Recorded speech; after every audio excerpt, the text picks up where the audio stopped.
Ooh, that's right. We are back from Thanksgiving break here in the States. We are broadcasting live on YouTube. If you're listening to the podcast later on, then just know that you could go to our YouTube channel, which occasionally we have stuff on there. But we're actually broadcasting, recording live, and we are ready to talk about one of the strangest matches we've had all year here on this new episode of You'll Never Talk Alone. Alex Levels here. I'm your friend Joseph Craven. Alex, what's up? Oh, just pondering what exciting new way we will win 2-1 midweek, because we can't just seem to do it the standard way. Now we're getting creative with it. Yeah. So I don't know. It's at this point we're still having success, but we're doing it in mysterious ways, and that is just an interesting storyline for us at this point in the season. But while we're recording live and everything, we're gonna actually put up we're gonna have a highly detailed and very technologically advanced computer simulation of the Merseyside derby going on as we record. I don't know about you, but I think this is going to be an incredible feature. I do too. Great for audio. Right. So if you're tuning in later on, go look up our YouTube channel. You'll see exactly what we're talking about. But another victory, albeit one of the more bizarre ones, one of the ones that features some good moments and some really head-scratchingly bad moments.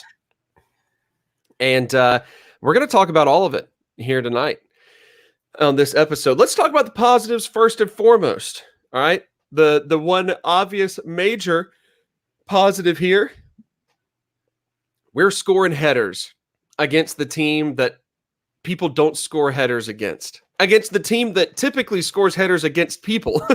Yeah. In Brighton. So a very interesting way of going about the scoring, different than what we've seen from Liverpool quite a bit this season. But talk about those positives real quick. And in particular, the way that we got the goals that really won and sealed things for the Reds against Brighton this past weekend. Yeah, I mean, for 70-ish minutes, it was really comfortable, which is a positive because it hasn't been comfortable for that long in a very long time. Yep. We've been having to fight a lot more. We took advantage of set-piece opportunities. We've shown last year and a half, it's still very strange. We're being just terrible, and most of the time they are. But now our free kicks and corners every now and then are spectacular and work really well. So that is a continued positive. Nobody else got hurt, so that's always a positive. I mean, we did miss Fabinho, his lack of being there. It was pretty evident in how some of the midfield play unfolded offensively and defensively, but we put together some really nice passages of play and unfortunately did not score on any of the really nice ones. I think there was, right.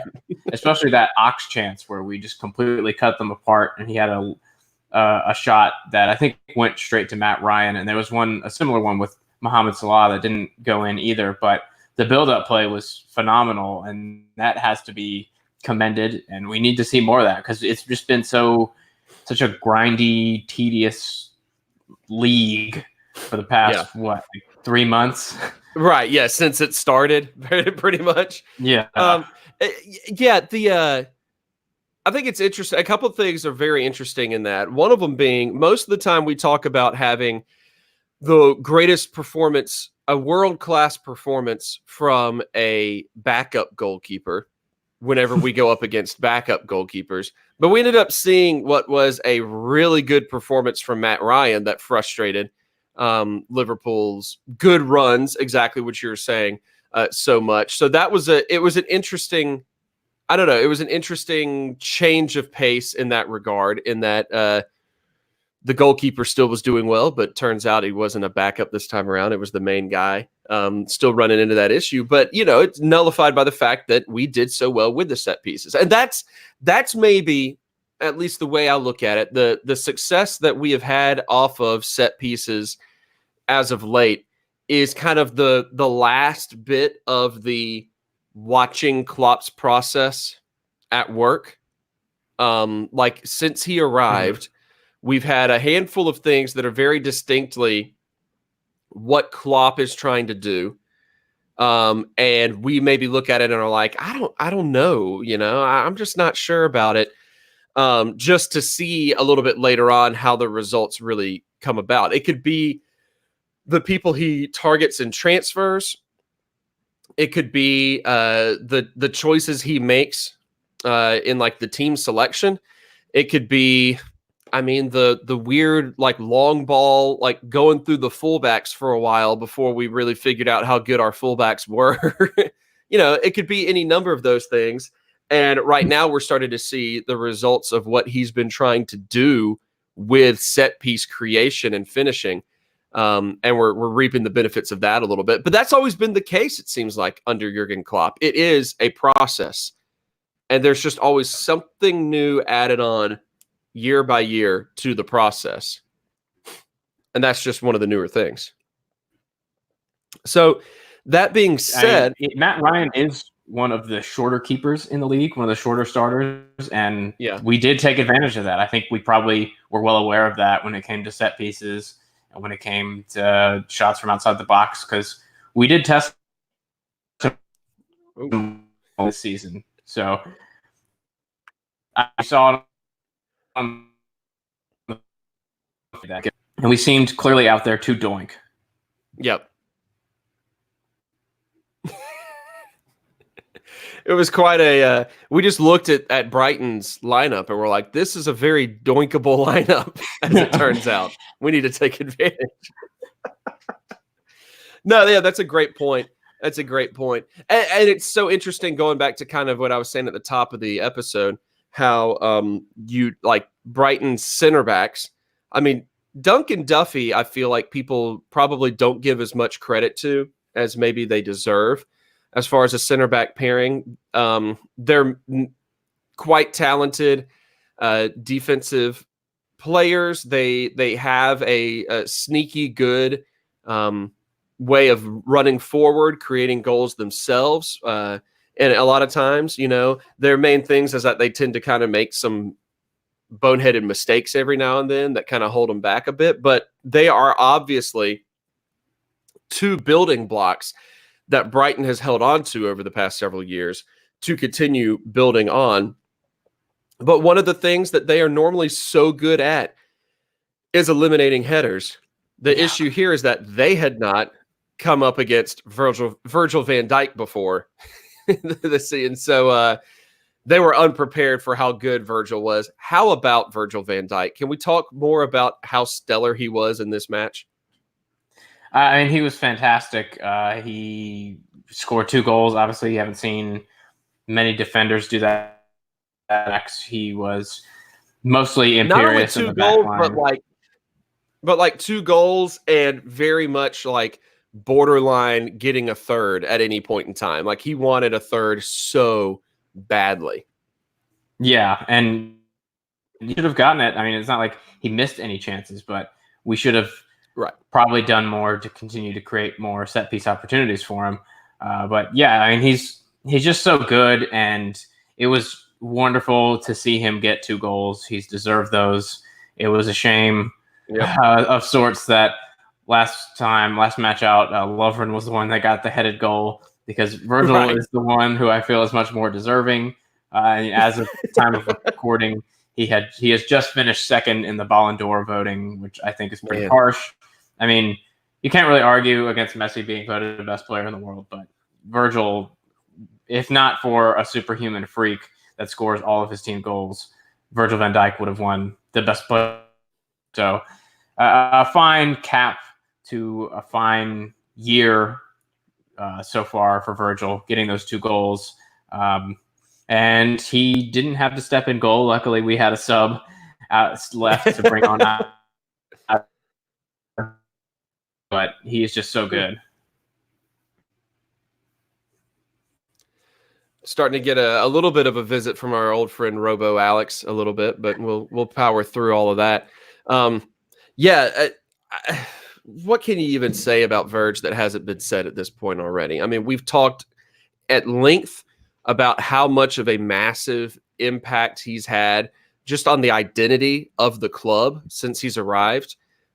Few players have that much of an immediate impact as he had. I mean, the moment he showed up, the team started to change. And it's just been improvement week after week, match after match from the whole club and the way that he holds things down. And so there's obviously a reason. It's not just kind of like a hype train, like, oh, we haven't had a defender, win the Ballon d'Or in a while. It's always kind of, maybe we need to get a fresh, hipster choice in there and a center back who's an option. It's not really like that. Like, people recognize just how outstanding he is. People recognize just how, game changing he is at this point. And so it's nice to see him against Brighton actually get some of the stats as well and get 2 goals to his name. So really impressive there. Anyone else stand out to you as someone that had a good match before we start talking about some of the negatives? I think Mane, yet again, he has been our best performer so far this season. I know we just waxed lyrical about Virgil, but Mane has been our best player all year and continues to be thoroughly underrated, honestly, because I know Salah gets most of the attacking plaudits, and to some extent, even Firmino is the most rated, underrated player ever, because everyone who knows how good he is. So it's not even a secret anymore. But Mane is just fantastic. Also thought Ox looked fairly good most of the time. It's good to see him getting more playing time. I know a lot of it was required due to injury / suspension for Fabinho, but it's nice to see him start. He offers something different than we usually see from our typical midfield setup, and want to see more of him for sure. I really want him to get more goals because he deserves them. He brings so much to our attacking play, and he makes it a lot more fun to watch us. He does. I mean, we talk a lot about how we have very few midfielders who, are willing to take shots, just in general. And he's really the guy that comes to mind in that regard. He is what Adam Lallana always should have been for us, and for a myriad of reasons, not the least of which being the complete inability to stay healthy. Lallana has never been that. Ox absolutely is. He comes in, he provides a creative offensive spark out of the midfield. And it's just always good to see him, especially coming back from injuries of his own, being able to put in a nice long run like that, being able to put in some good time, being able to contribute quite a bit. So, completely agree with that. He was an obvious impact player in this matchup. And as you mentioned, Mane just seems to be this season always on the cusp of doing just something ridiculous. Kind of like what Mo Salah has been doing the past 2 years. Like, Mane's like, okay, you know what? You can rest a little bit. I'm going to try to do this, he's doing more of that. And even, that Mo didn't necessarily have one of his best performances, but there was a distinct moment in there when I was watching that I remember seeing a chance, a scoring opportunity that would have been a classic Mo Salah holds onto the ball and takes the shot himself moment, but he purposefully looked for players to lay it off to make the right pass, to make the assist. And maybe some of the critics he's had were kind of in the back of his mind when he was making that move, just going, you know what? I know this is the smarter play, so I'm going to do this right now, and no one can give me any grief for it. I mean, he also should have had an assist just now in this simulated FIFA game that's going on over on our YouTube channel. Yeah, anyone paying attention to the podcast itself later on and want to check out the YouTube version of this, in our simulation, Jordan Henderson scored to put Liverpool up 1-0 so far. And so there you go. I think that's some foreshadowing. I think that's some major foreshadowing. I agree. So a lot of good that we've talked about so far. Now, though, sadly enough, we have to switch over to the negatives. And let's just go ahead and get this out of the way. The first most obvious, as he shows up in the simulation, the first most obvious negative is, Alisson, what the hell? Just really, dude, what were you doing? I mean, the wrong time to come charging that far out of the box. The wrong opportunity to like try to, do something to make a defensive play anyway. The wrong reaction to the ball. Just everything about it was just kind of wrong. I mean, what in the world happened? And then also with him now being gone and him having to miss the next match. I mean, how is that going to impact things? That's the big question. First of all, yeah, it was really stupid, and of course that would happen to us. Nothing. Right. We're not allowed to just have like nothing happen to our goalkeepers. Last year was an anomaly. Last year will never happen again, where we just have a healthy keeper, the whole gets sent off. Yep. This is making up for that by Alisson getting hurt at the start of the season, and by this happening. It's a rich Liverpool tradition at this point. Yeah, it was bound to happen at some point. No one can survive it. No, the mad curse. Right. Yeah. And secondly, our defensive shape at that moment was really bad. We left a one-on-one with Trossard and Lovren, and of course they're going to take that matchup and hit that ball over the top. I would try to take that matchup against Lovren. I would do it, and I am the worst soccer player in the world. I don't necessarily agree with that because we have Dejan Lovren on our team. I'm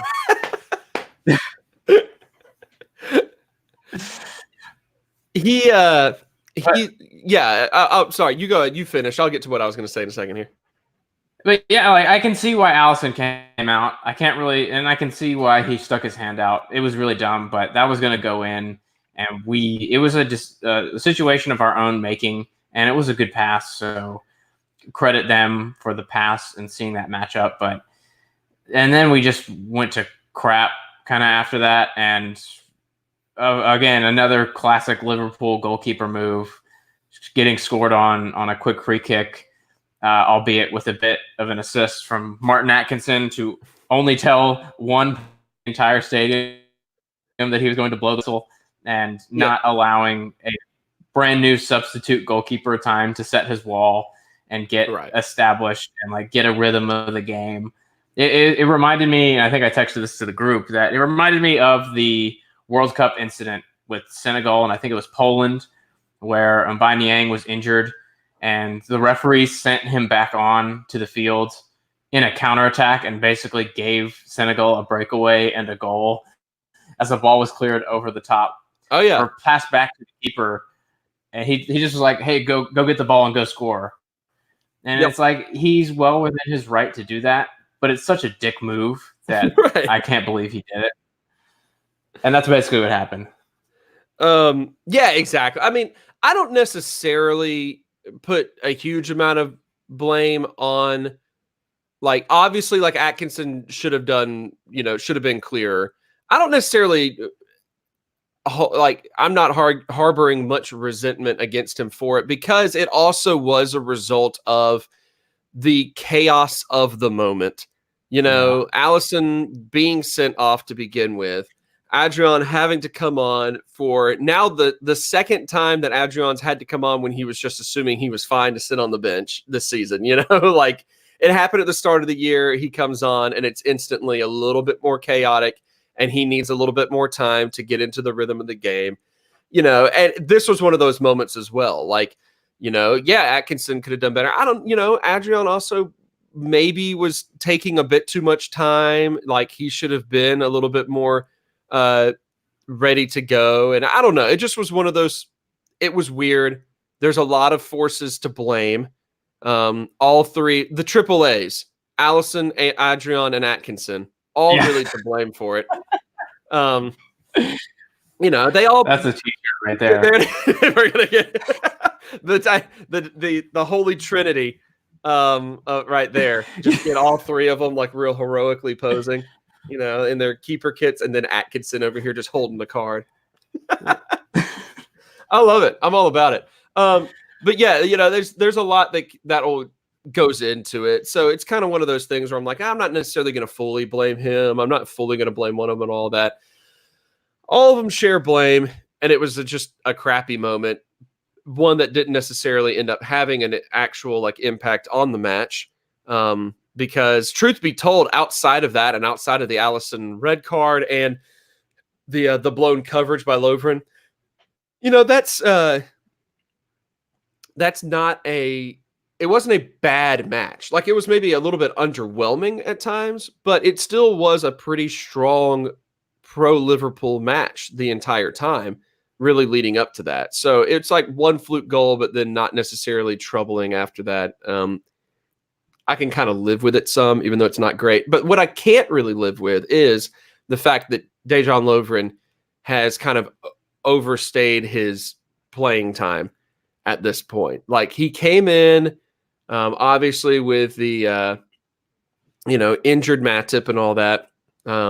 He comes in, he has a few matches in a row in which he's doing just fine. It's kind of like the time at this point, Lovren reminds me more of the brief time that Kolo Toure was playing and was like, he was reliable for like a match, but you really didn't want to have to play Kolo more than like a match in a row because you knew he wouldn't be able to keep it up for a match in a row. But whenever he was in for that one match, he was good.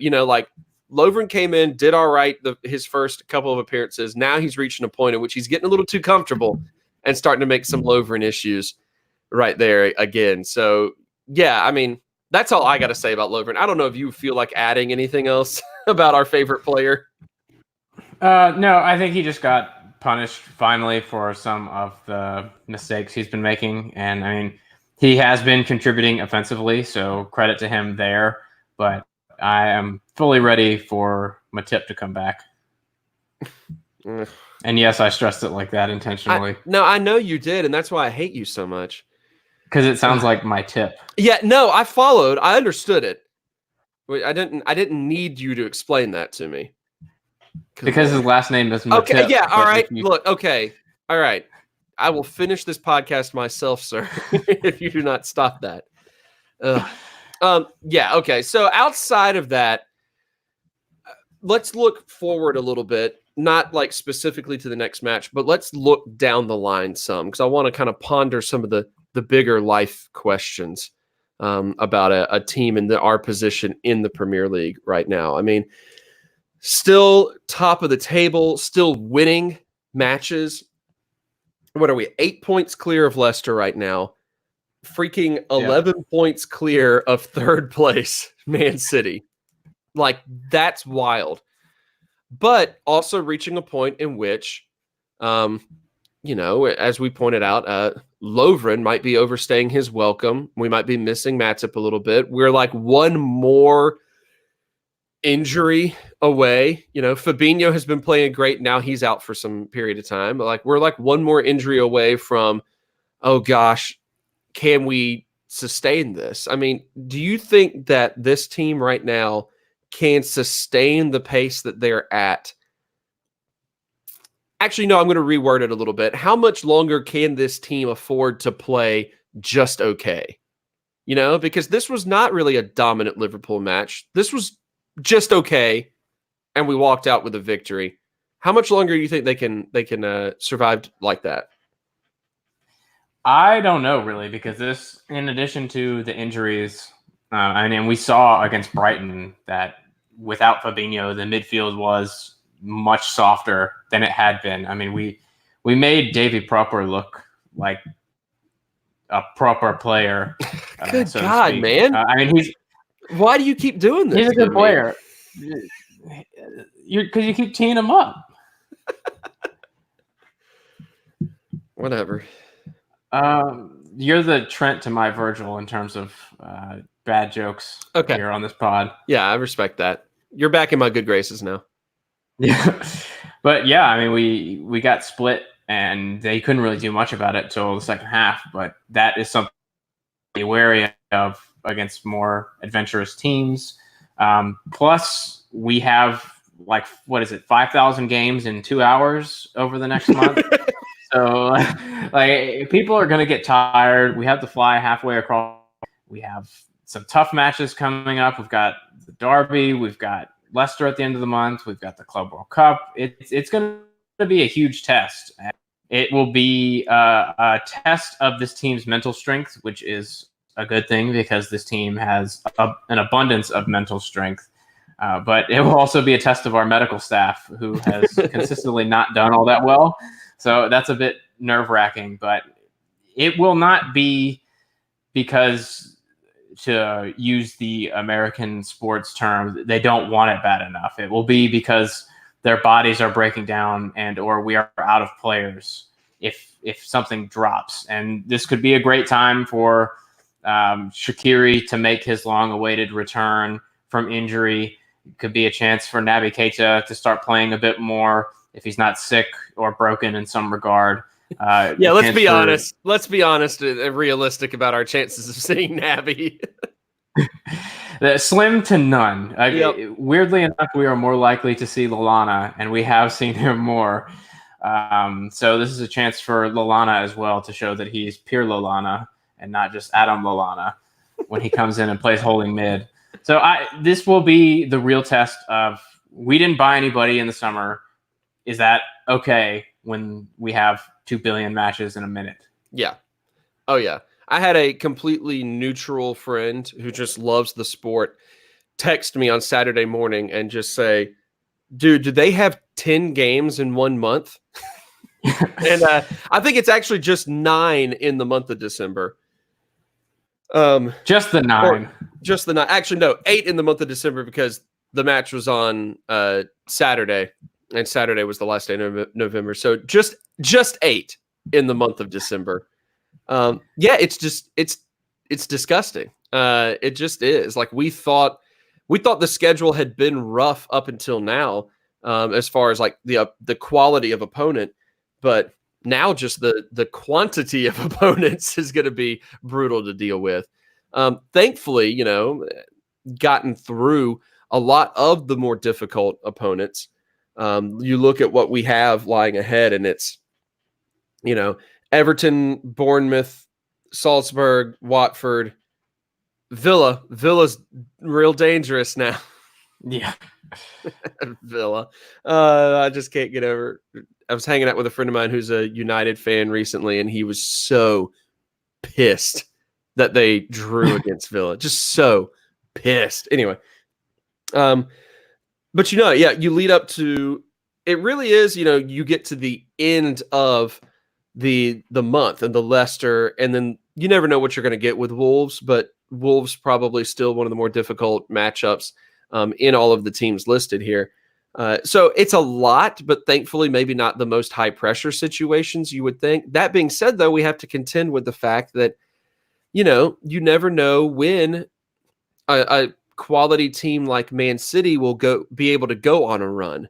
So that's another question I'm curious about here is when we start to see a healthy City start coming back again, which I don't remember what the timetable is on their major injuries, especially to Laporte and everything. But when you start to see that, or especially when we get through the midway point, like Christmas and Boxing Day points in the season, what are the chances that City becomes the main threat once again? I mean, what do we do there? Luckily they have a lot of ground to make up, and so do second place Leicester. So we do have the luxury of being able to drop points. I would hate to see kind of the exhaustion and mental toll that dropping points and having a first defeat would take on this team. Although I do think we are better equipped than we have been in a very, very long time to deal with it. Yeah. So the good thing is it's just us that has to worry about that. Yeah. I doubt the team at all will be paying attention to what's going on in the table. Honestly, they're just going to keep focusing on the next match, and that's the best we can hope for. And it's worked, and that's Klopp's philosophy every time. So as long as they're not paying attention to what's going on, we're in the driver's seat, and we're in an unbelievable position right now. And we still haven't even used everyone in our roster as much as we were talking about. Now it's a test that we have team. It's also a positive that we had to use people on the team, because a lot of people that we haven't used yet are very good. So looking forward to that. Less so in defense when we rotate, but we will get Matip back. That will help. Hopefully he can join in when the going gets rough. And I mean, if we do have to play that Carabao game against Villa, that would be absurd. And I really hope that doesn't happen, because we are supposed to be halfway across the world the next day playing a game, which would just be stupid. So we can play our U23s, honestly. Let's let Harvey Elliott and Curtis Jones and the boys go out there and take care of it.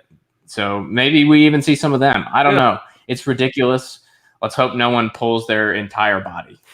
Which I never put past any Liverpool player to do. You know, we're seem to be overdue a nice hamstring injury at this point. You know? We really test our luck there. Yeah, we've honestly seen more like team depth in this FIFA game that's going on as we record than we have so far in the season. Like, they've actually subbed in. I don't know what this is. Video games are so unrealistic. This game has subbed in Naby and Shaqiri. Yeah, it's unheard of. It is. And then Divock Origi came on drenched in sweat. I don't know what warm up he was doing, but he was drenched in sweat. Swimming. He went swimming immediately before coming on. So this is you would think this is a prime opportunity to be able to play some of the backups. But you look at it and you know, your opportunities are really going to have to be, you'd like for them to be those extra competitions, but we can't rest in the Champions League. You know, that's a high pressure game. We can't really rest in the Premier League that much, because we know from last season that even one loss can be not enough to win it all. Yep. Granted, a lot more wins going our way right now than last year, but there's still pressure going on here. So, like, how do we best manage the lineup? If you looked at one of these at what lies ahead in the fixture list, where could you see somebody like some heavy rotation go on in order to rest our starters? Do you see anywhere in particular that stands out? Bournemouth away. Honestly, we could see some rotation, because they're just such a weird team. Mm-hmm. And apart from that Karius match, they haven't really troubled us as much, and we are way better than them, and they are wildly inconsistent. And Harry Wilson can't play against us, so that is a huge goal threat for them. Gone. Also against Watford, who are one of the worst teams I've ever seen. They make some terrible decisions. They just fired their coach. Their new manager bounce lasted maybe 20 seconds. So I don't know what they're going to be in total disarray. Their color scheme is hideous. Don't want our starters out there having to deal with that. And then probably at the Club World Cup, honestly, apart from maybe playing, I can't remember if it is the most recent Libertadores winner. So apart from playing maybe Flamengo, no one there should really trouble us and potentially need our starters. So that could be a time for rotation. And, let's just rotate versus Leicester, because we have such a big enough lead. Let's just go out there and mind F the rest of the league by playing a bunch of kids against the second place team, which I'm sure will be restricted behind a paywall. Right. Oh yeah, certainly. Man, that would be absolutely freaking hilarious if we just were like, you know what? Forget it, guys. This is how confident we are right now, we're going to go ahead and just, play our B team. Yeah, at the very least, it seems like it would be a good opportunity or a good thing even to just like start some bench players and then maybe sub in some starters for relief later on in some of these matches if we need them, at the very least, like giving them a half of rest in this crazy schedule goes a much farther way than them having to play a full 90. It's at least something. So there's got to be some opportunities there. Got to be. Let's look ahead then at the upcoming 2 Premier League matches this week. The one that we just ran a highly high-tech computer simulation on that ended in a 1-0 Liverpool victory. An incredibly boring match, apparently. That seems like exactly what's going to happen, honestly. Yep. But a Merseyside derby at Anfield this week, this Wednesday. So coming up, I guess if this podcast normally will go live on Tuesdays, it'll be up tomorrow, which is nice. And then Bournemouth at the end of the week. Let's focus mostly on Everton real quick in a preview and try to do a little something written or social media related at the very least, if not a bonus episode when it comes to the Bournemouth match. We'll focus on Everton.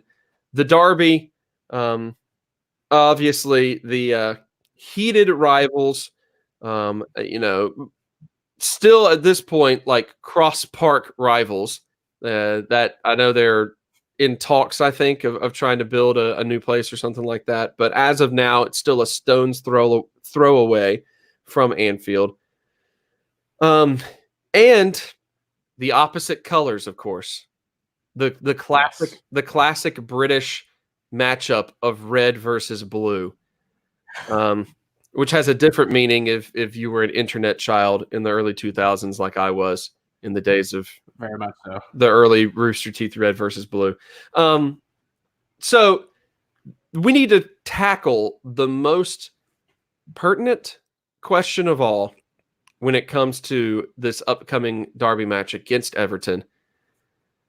And that is the question of how their kits are looking. That's the most important question of all. Let's do for kits and giggles against our major in-town rivals, Everton. I'm going to start things off a little bit here. I'll be honest with you. Obviously hate the club, right? Goes without saying. It's just can't stand them. That being said, never necessarily hated their kits.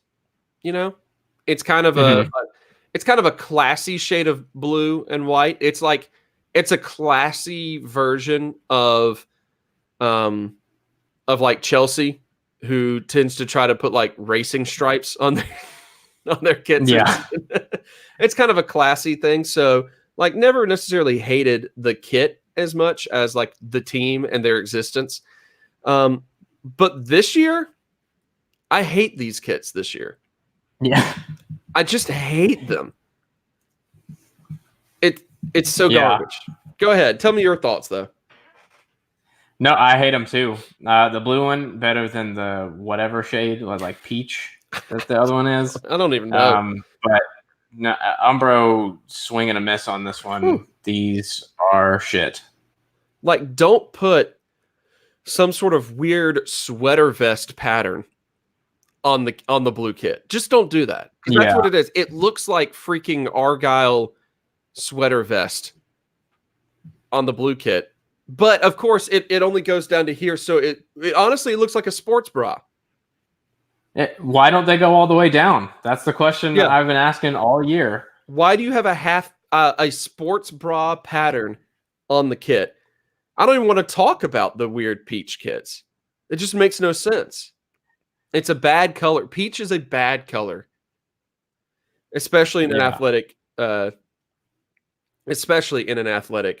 setting there. So it's just a bad color. That being said, I mentioned last time around that I guess when we recorded that I felt like I was kind of growing growing apart from black alternate kits.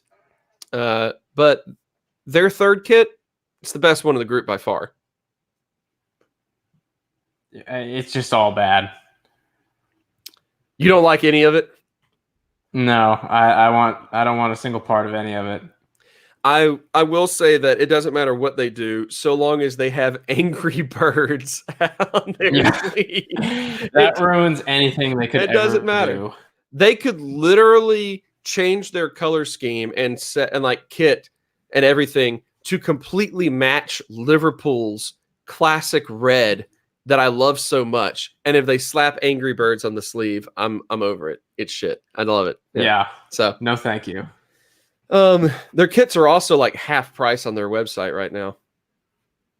Oh, it must be a Cyber Monday sale. There we go. Because they're so bad. I was going to say because it's garbage. It's garbage. But anyway, so Everton not doing well. I think still down in 14th. Let me pull the table back up and confirm that. But I think that is correct. So not doing well this season, obviously. Manager very much on... No, I'm sorry. They have 14 points. They're in 17th place. There it is. Manager very much on the hot seat.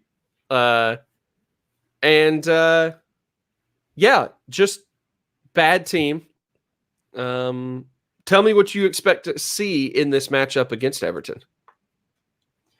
The thing is, no matter how bad they are or have been, this has been a match where we've struggled a lot in the past. Our most memorable wins against them, apart from the kind of 4-0 demolition that we had, like once or twice, most of them have been late winners, like the Mane 90+4 at Goodison or the Divock Origi wonder goal last year, thanks to Jordan Pickford. But these have been terrible, terrible games where we've rode our luck a lot and not played well. They step up their game, not necessarily performance-wise, but they bring us down to their level right. and scrap it out with us. And this is the match last year where we lost our big lead points-wise, and after a bunch of draws, this was the one that put City back on top of the table. And we should not forget that, and we should come out here and punish them. Yeah, we cannot allow them to get in our way anymore, and we have to stay patient. We have to stay the course.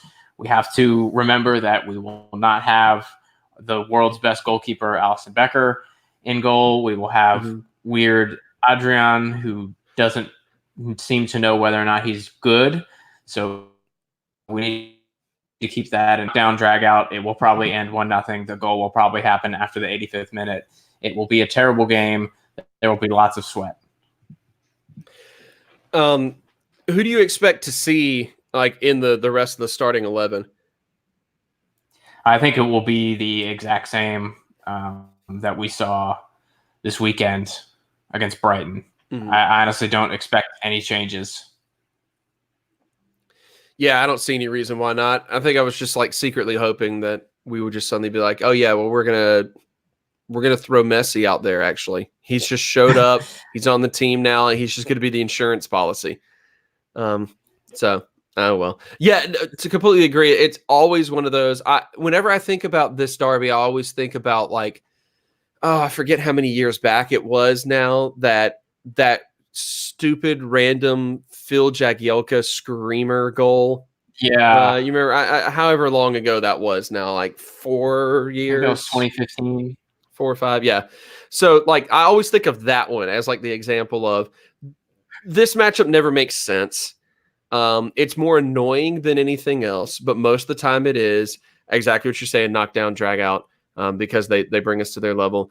I do think that this is because of the extenuating circumstances, because of the fact it's normally that way, because of the fact of what happened last season. I think that this is a prime opportunity for a exercising some demons match.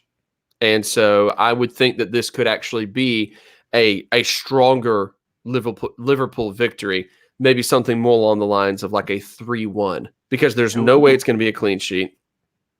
Yeah, I just have no faith in that.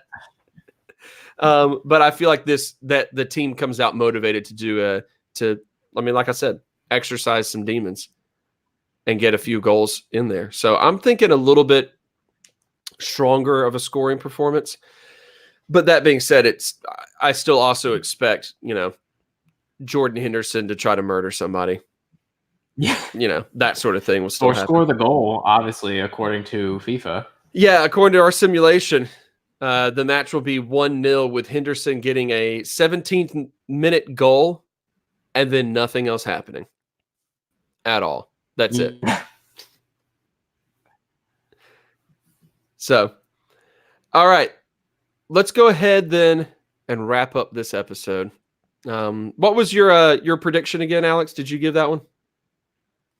Well, I said it will probably be a 1-0, but I'm predicting the team is a little bit late to our party game of guessing 2-1 for every game, and now they're actually doing it. So right. We called that 4 years ago. So let's get back to that. 2-1. Perfect. I love it. I'm going to go 3-1, and our computer goes 1-0. So there you go. Let's wrap up this episode. We'll jump back around to some content either on the website, on the Twitter account, maybe even a podcast on it itself, maybe another YouTube live discussion for anyone who's interested in that, to talk a little bit about Bournemouth and after the derby, depending on what happens there. So, Alex, thank you, sir. Thank you. And thank you, listener, for tuning in. Be sure you pay attention to our Twitter account, YNTA Podcast, at YNTA Podcast, because, any announcements we make about going live on YouTube, anything like that, will really be funneled through that. And if you go to the Twitter account, find the YouTube video if you're listening later on, go give it a watch and let us know if the simulation really was as boring as it appeared to be based on the final score. I am your friend, Joseph Craven. This has been You'll Never Talk Alone. And as always, let's send it over to Andrew so he can sign us off.